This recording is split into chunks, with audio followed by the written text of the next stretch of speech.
Good morning, good afternoon from London, good evening, and welcome to our today's webinar with focus on Southeast Europe. My name is Gordana Kirans, and I will be your moderator today. We have a very big privilege of talking with Mr. Joerg WUTTKE today, and I will tell you why Joerg is a predestined partner for today's conversation.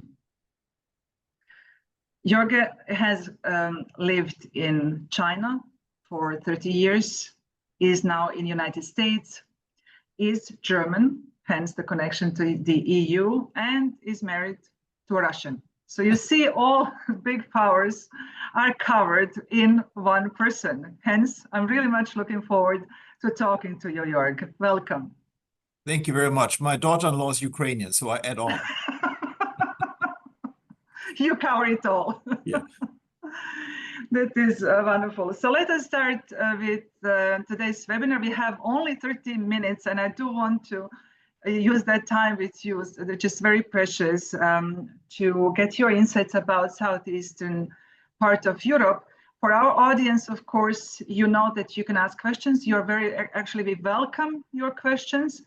I have the Q&A window open in front of me. And when I see one of your questions, I will read it to Joerg. Please note the focus is on Southeast Europe, hence we will prioritize questions with this focus. So let's start with the first question. Joerg, setting the stage. Southeastern Europe has always been an important part of geography for several powers, put it this way. In this case, we are looking at US, EU, Russia, and China. From your perspective, how do their priorities differ when it comes to Southeast Europe? Well, let me start with this nation here, the United States. I think most people would find it very difficult to actually name Southeast European countries. And the US is just retracting. The US is basically leaving a lot of space for other countries, regions in order to expand. And that will be the interesting part. So the US, I think I don't see much of engagement there, unfortunately.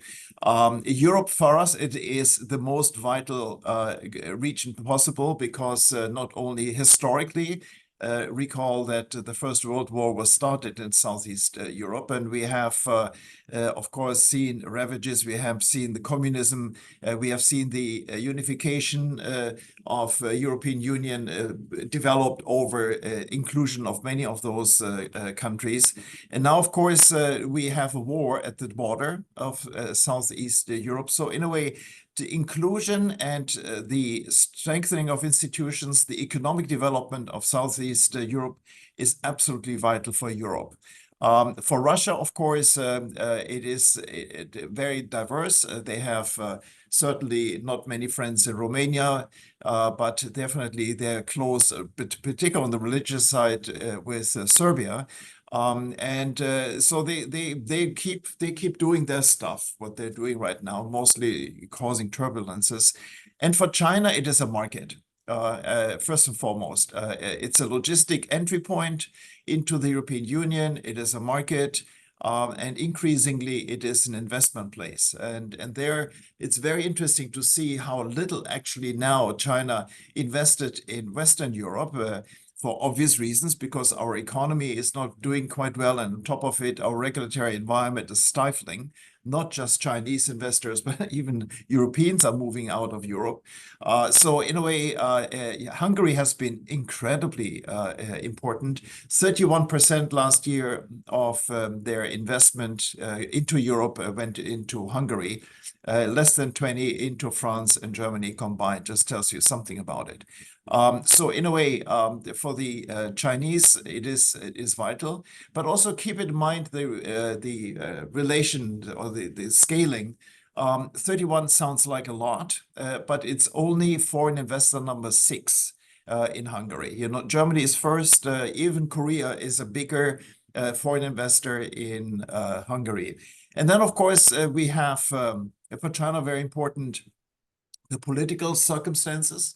We had seen an attempt about 10 years ago with 16+1, meaning that China sort of redefined Europe by having Central Europe carved out. Some of the European Union countries were in that group, as well as non-European Union companies, which definitely caused a lot of question marks in Berlin and in Brussels.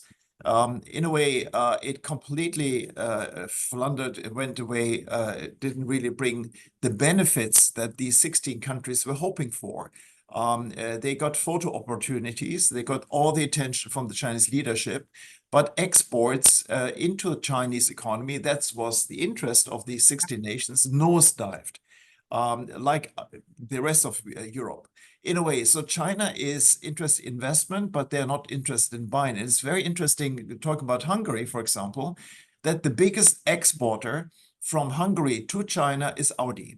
The motors from Audi going to Changchun was the biggest item. And now, of course, because China is changing to EVs, that export is falling apart. So in a way, it's a diverse story on the economic side. That's interesting because China, there are also different approaches. While China is more in infrastructure part, EU follows the different approach. So we'll come to one of these questions about that, but we have a question from the audience. How do you see, from geopolitical perspective, the influence of Russia, especially in Bosnia-Herzegovina and Kosovo, igniting again still disputed areas? Is it for China just a market, or also geopolitical strategies such as investment in ports in Greece, etc.? Again, for China, definitely it is investment, being part of the European Union, given the fact that Europe, because of this export wonder coming out of China, will look more into protectionist measurements, there you better be in the European Union in order to actually remain in the game for 500 million consumers, For Russia, in this region, I actually don't know too much about it. I have been traveling there.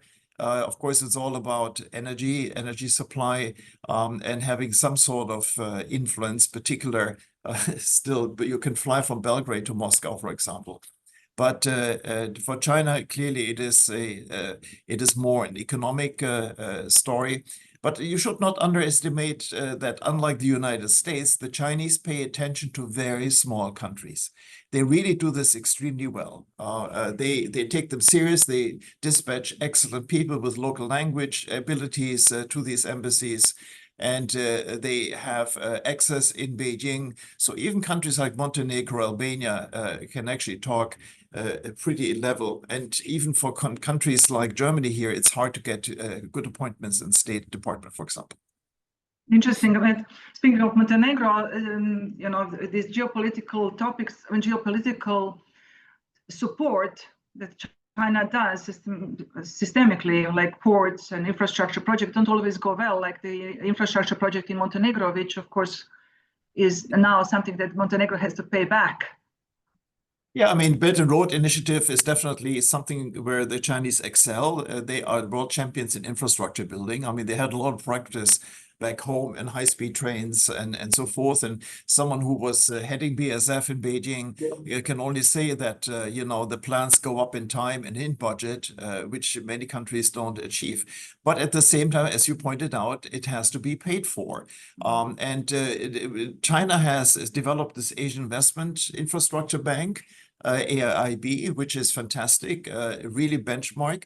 And it was very interesting to see that AIIB, at least in the 10 years that I have been aware of that organization, has not financed a single project in a Belt and Road Initiative country. Why? Because they came up with not feasible project. Most spectacular was the train Mombasa to Nairobi, for example, that was then financed by the China Developing Bank. and turns out to be not feasible. I mean, Montenegro is a case.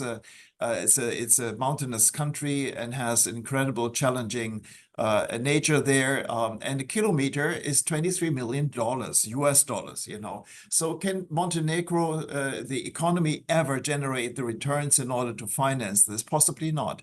And so the same happens in Africa. We have now a capital flow which is stronger coming from Africa to China than from China to Africa, for example. Why? Because the countries have to repay the loans that they have. So the benefit working with Chinese companies is they're really world-class in putting up a bridge in Croatia or now a highway in Croatia. But at the same time, is it feasible? And these Chinese loans definitely have a higher interest rate than the Europeans. Now, Britain bringing an interesting point, because this is the bridge that you mentioned in Croatia is actually a combination of European and Chinese collaboration, because it was paid with EU money, but built in Croatia by the Chinese companies. And it's very important for us because it bridges, literally unites Croatia, literally. Anyone who took the road down to Dubrovnik knows that there was an interruption before due to Bosnia and Herzegovina access to the sea. We have more questions. Will China reopen as a market for European businesses? And do you expect that China will succeed in massively importing cars from China or Europe? It's a little bit, we'll keep that one short. It's not really specifically with the southeastern focus. Will China open for Europe? Well, China has always been open for Europe to some extent. Again, our exports are going down. China as an export market is diminished in importance. Last year, European Union companies, that includes a couple of these Southeast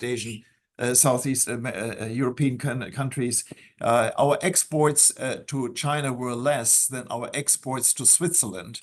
And exports from Germany to China were less than our exports to Poland. So in a way, it's important as an investment location. And there in particular, if you want to go into digital and innovation, it's very important. But what we have seen, and that's the worrisome trend line, is because of the limping nature of the Chinese economy, and because the US has basically closed its border for Chinese products and investment, most of that stuff goes to Europe. We have seen a decline of exports from China to the United States by more than 30%. And import has gone into Europe up by 15–16%. Now, that might be advantageous for many consumers in Southeast Europe because it's cheap and it's good stuff. At the same time, how can you compete against a country that is so efficient? And on top of it, what makes it even more challenging, I guess, also for Southeast European countries is the dollar went down towards the euro by 14% and towards the renminbi equally 10–12%, you know. So the Chinese products are not just cheaper, they are also now much cheaper because of the currency impact. So in a way, I guess there's a lot of soul searching going on, like how do we European Union protect our industrial landscape, and how do the Southeast European countries actually scale up and develop an industrial landscape when actually everything comes from China and could roll over it. Yeah, exactly. We have now a question that is bringing in another player, a fifth player that was a power once, and it's not anymore, would like to, and it's playing its old ties to Bosnia and Herzegovina in particular, which is Turkey. What are the interests of Turkey in the region, and how do they fit considering the other big players that you mentioned? Well, I mean, they have economic interests, of course. They have a foothold in Europe with Istanbul. And again, they are a producer of a lot of goods that are vital, you know. For example, Southeast Europe has an energy problem, you know, because the connectiveness across the many of these grids is not very good. And then, of course, climate change has caused heat waves and also drought. So hydropower is diminishing in importance, of course. Where do you get this equipment in order to actually help you to facilitate this interconnection? So power generation is one thing, and there China could play a massive role, particularly on wind energy.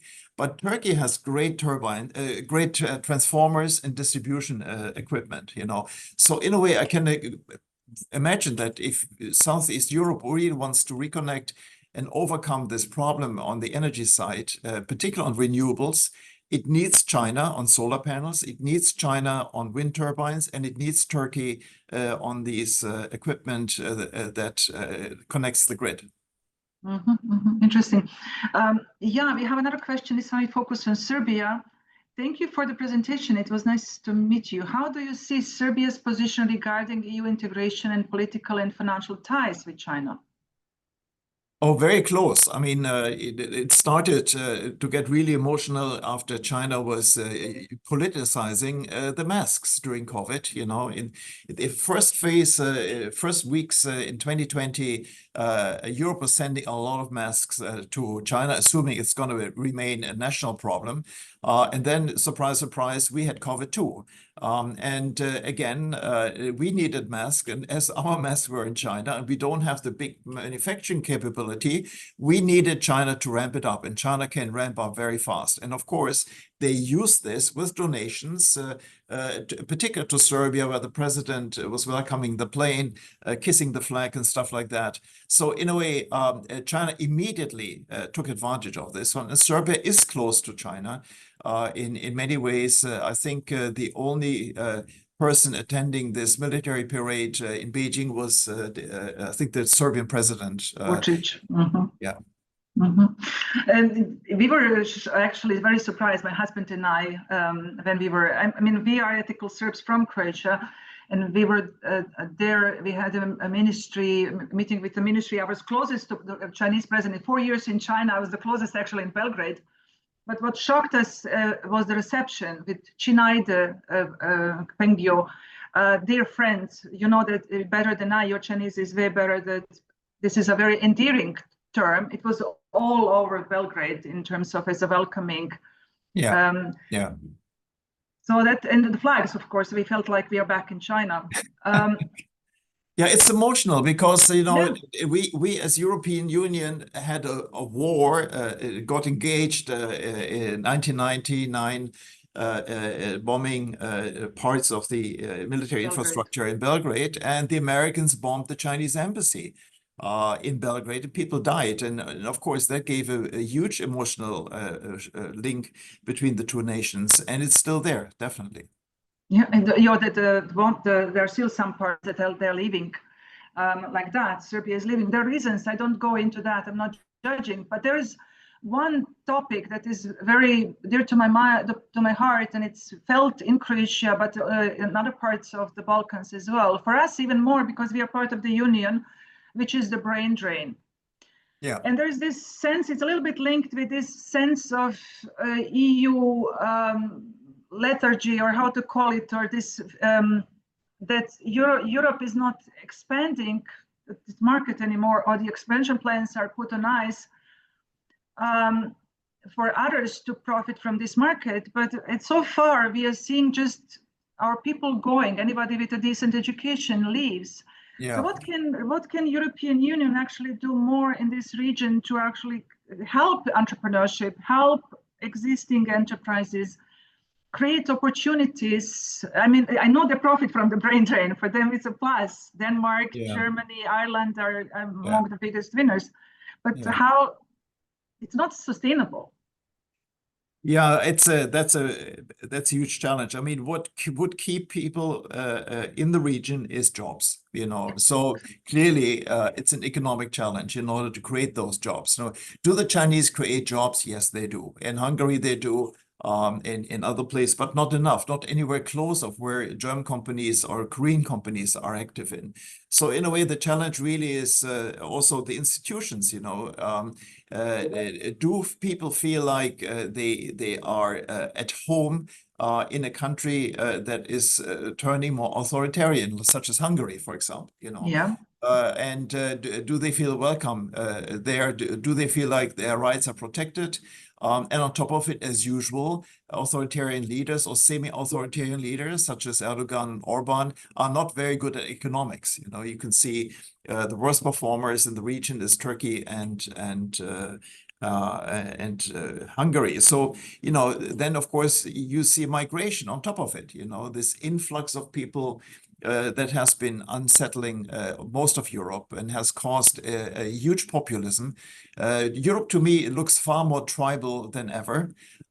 Something that I share here, this is a country, the United States, which I know since more than 40 years. I must say, I find it shocking to see the speed with which this kind of anti-globalization, anti-elite anger is driving this kind of policies that we have and causes smart brains to leave, you know. China has a similar problem. China is seeing venture capitalists and scientists leaving, partly because the economy is limping along, but also because they don't want to expose their kids to this kind of indoctrination. Many smart people moved to Dubai, to Singapore and Tokyo. Last year, on average, nearly 20,000 millionaires leave China every year. Now, 1.4 billion people, that doesn't make much of a difference, but these are the game changers. These are the catalysts in the economy. I had yet to succeed in getting any of my former neighbors interested to move to Europe, unfortunately. It's interesting. Interesting during COVID, during that one short period when China didn't want to extend passports. Yeah. We were addressed by several people about Canada. My husband is from Canada. We were addressed by several people about options in Canada. Some of them actually moved to Canada because that was alarming. Oh, we can't exit the country. What is happening here? We have another question. This is more European, so maybe just a short answer. What are the most three focus issues you should do now in front of all the challenges in your mind? The challenges on Europe. Yes, this is more general. We can maybe then also address the Southeastern. I was just spending 10 days in Europe, Switzerland, Germany, and Italy. And I think the most important really is the economy. We have to focus again on how to make it easier for business to establish, easier for business to run. The cost structures are absolutely shocking, and easier for business to maintain some sort of performance because we are overregulated. You know, the word I learned in Berlin was Germany gold-plated laws coming out of Brussels. I never heard that before. I always hear people complaining about Brussels, but I had no idea that actually laws coming out of Brussels get even tighter and more stringent in Germany, you know. So the economic minister, Mrs. Reiche, told me she has 980 laws in front of her in order to de-gold plate it. So we have a tremendous challenge of doing our homework. Draghi report lays it out. Only 11% of his suggestions were implemented. We have a hard time doing this because the mood is not there. Our Vice Chancellor Klingbeil said that the biggest challenge in Germany is that the mood is so rotten, you know. So how do we get optimistic again? I think that really by deregulating many things that might be challenging. At the same time, we have to continue going down the road of greening Europe. Climate change is something that is not going away, even if Trump says it's a con. So in a way, again, it should create jobs and maybe the kind of push that the US is not going to be there for us, the kind of war, seeing Russia still bombarding Ukraine, the fact that the Chinese products are coming, maybe it's such a perfect storm that for once Europe gets its act together. Yeah, and Europe unifies around these topics. I see that in a circular economy. You mentioned climate change, of course. In circular economy, lots of companies are trying to enter as new entrants the market, but the market is very rigid. So on one side, we have a European plan for European Green Deal for the independency for critical raw materials because they are in our appliances and we can actually get them back. On the other side, a very rigid system that doesn't allow new entrants to easily get in there.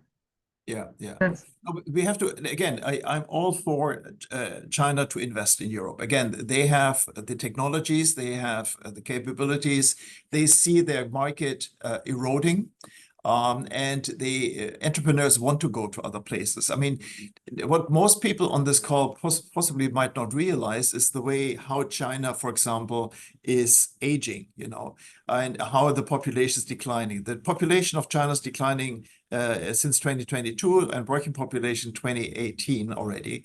So in a way, China looks very strong now, but it's going to be about 1 billion people in 2060 and possibly 500 million people in 2085, you know. It is the fastest shrinking population you can imagine. You can just anticipate what that does to China, but also what it does to Chinese entrepreneurs, and what it actually, seeing that, means that they might go to places that actually are possibly developing faster. And again, we should not underestimate that Africa could be a booming continent at one stage, and the Chinese see that very clearly. Yeah, that's a prediction. That's a prediction from all sides. But back to Southeastern Europe and the powers that play their cards, some because of religious reasons, the other ones because of investments in different parts and all that. But how is it, how can local economies still maintain the sovereignty and the independence to make decisions for themselves instead of, you know, being done in Beijing or in Brussels for them? Yeah. Well, that is the big challenge. How can regions, how can local governments maintain independent decision making? I mean, now the Americans are trying to make the Europeans undo their digital laws, for example. You know, you should not do this.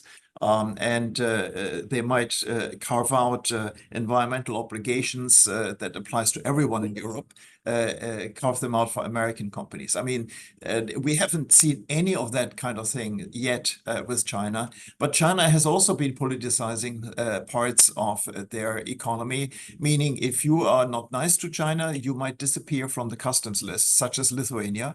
Really? You might then actually not get rare earth magnets, or Sweden got no graphite. So in a way, I think it demands from us that we are, as Europeans, going out as a unity and find partners. And it's exactly what Europe is doing. Now, after 30 years of negotiations, we are closing up to sign up Mercosur, South America. You know, there is a shallow agreement with Mexico. They just finalized an agreement with Indonesia. We are talking to India. There might be a deal in the making. So in a way, as we are possibly really challenged by the US, Russia, and China, we have to go global and find allies, you know, and these allies are waiting for us to come because they get challenged equally from these three nations, you know. So in a way, that might help us to develop new markets. That might develop to find new investors coming our way, but also definitely it helps us in order to find allies in the system, particular in rare earths, for example, in minerals, where these countries might have more than we have. Yeah, and they have also leverage. You will always say that China uses acupuncture. That can be also one topic. We are coming towards the end. We have two questions. They are rather general, not with a focus on Southeastern Europe. We'll address them after I talk briefly about the defense. Of course, we are seeing in increase in defense, in budgets and investments and so on and so on. So we are seeing that for several reasons. Of course, the current wars contributed to that, especially Russia and Ukraine. But of course, military, of course, in Southeastern Europe, especially my part of the world, you mentioned Sarajevo earlier, don't really bring good memories for the last 100 years. So how should we balance that increased militarization elsewhere and keeping the peace, the fragile peace on the Balkans? Yeah. Well, Europe has been a free rider from the United States. We have been taking advantage of the fact that they spend for us in a way. So that's one of the few points I agree with Donald Trump. We have to get up to 5% or 3 plus 2% as the formula runs. And I think it will create a lot of jobs. It might help us in the transition away from internal combustion engines in Germany to military equipment, which in most cases anyhow has a very strong high-tech component, you know. The discussion is who does what, you know, and there it starts again to become very European, meaning we quarrel. And the French want the plane, maybe we want the tanks, and who does the drones and so forth. And on top of it is a difficult discussion because the war has in its nature totally changed, you know. And so in a way, I think there, Ukraine can help us. We help Ukraine, but Ukraine is now in a position to teach us how wars are being fought and how inexpensive technologies can be used in order to go after very expensive high-tech stuff. So in a way, maybe also the Eastern European countries can learn from Ukraine that you fight a different war and you use different equipment in order to create jobs in the respective economies. You know, how fast did Ukraine develop a drone industry? You know, very fast. And so, in a way, I would draw inspiration from Ukraine's economy in order to actually see you don't have to buy a $1 billion bomber from the United States. You can do it differently. True, and the inspiration also for the courage and the resilience and everything. Yeah. It's incredible. But how if that translates into having more weapons in more countries that might actually turn against each other in the Southeast Europe, I mean, that is a big unknown. Again, the hatred is so deep in some parts. I've been traveling through all of those countries quite a bit. So the only thing that helps is getting a grip on migration. That there's not a push coming from other regions, displacing jobs and displacing people. And the second one is having an economic comeback story, you know. And that's where you have to reach out and find partners and have to improve your educational system in order to make sure that you have a bench of people, and then maybe have a active program of getting those smart people back. You know, I know a lot of Croatians that are very in top positions in the German car industry, for example. Yeah. Yeah, and exactly, they are bringing the diaspora back. Now the parts of the second generation are coming back, but not enough for us, not what we need. And yeah, there are strange bedfellows on the right forming right now at the Balkans. You mentioned France. I'll start with the second question in our list. France failing, what could follow? If France fails, we fail. It's a simple equation. France is a cornerstone. It is the only country that has nuclear weapons in the European Union. It is a Security Council member. And is just politically very important for all of us. So if the far right enters and basically starts to Frexit, meaning getting out of the European Union, then of course a cornerstone is gone. I'm not sure if the group around Le Pen follows more the Meloni path, or they stay radical and want to actually exit the euro. I find one similarity, having lived in Beijing for so long and living now in Washington for 1 year, is there is a very strong, I would, maybe hatred is too much, but displeasure in both cities, Beijing and Washington, about the European Union, you know. So that's also, of course, Putin is against the European Union. So in a way, we should actually really see that there's only one mechanism that helps us to actually maintain some sort of identity, economic growth pattern and so forth, is if we stay united or not start making the job easier for DC, Beijing and Moscow in dismantling the European Union. So in a way, but we are at a very dangerous junction, also my own country with the AfD. So you're aiming to that, we have to stay Europeans. Yeah. Generations now grew up in not knowing anything else than the European Union as their country. Yeah. You know? Yes, yeah. True. When you finish your Stars Foundation with the stars, of course, based in Switzerland, we will finish with a question about Europe and Switzerland. How do you see the challenges for Europe and Switzerland regarding time as a factor for innovation, development, and transformation? Yeah, I mean, Switzerland, again, we export more to Switzerland than to China. Again, they are an innovation hub for us, particularly on the medical side and machine building. And now the Swiss actually realize that if you are not part of the European Union, all of a sudden your tariff is 39%, you know. That is something where you are protected in a way by size, you know. But again, for Switzerland to enter, they tried many times and the population is just not there yet. But I think, you know, also when it comes to the other candidates for European Union in Southeast Europe, maybe a full membership is not in the cards yet. But maybe something like EFTA.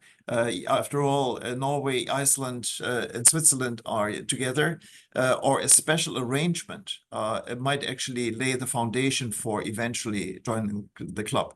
So in a way, I think maybe Southeastern European countries that are not part of the European Union can draw inspiration from this kind of setting. Yeah, definitely. That would be as a bridge until the full entry. This would definitely be something for some of the countries on my former countries to consider. Exactly. Joerg, always incredible talking to you. Always a pleasure listening to you.